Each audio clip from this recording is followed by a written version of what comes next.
মাকে যদি কোনো ভক্ত 28টি শনিবার কেবল দর্শন করে, জয় মা শ্যামসুন্দরী। আপনারা জেনেই থাকবেন মাকে কলকাতার জীবন্ত কালী বলা হয়।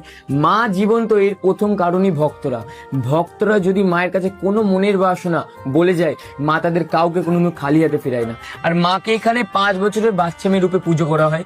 এর পেছনে একটি বিশেষ ঘটনা আছে। মায়ের পুরোহিত মহালয়ার পুণ্যলগ্নে মায়ের জন্য বাজার করতে যান।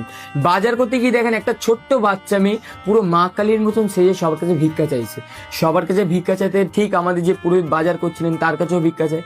পুরোহিত তখন তাকে ধাক্কা মেরে ফেলে দিয়ে বলে, যা কাজ করে খা। বাচ্চা মেয়েটিও তখন গা ঝাড়ে দিয়ে বলে, আমি যদি কাজই পেতাম তো তোর কাছে ভিক্ষা চাইতে আসতাম।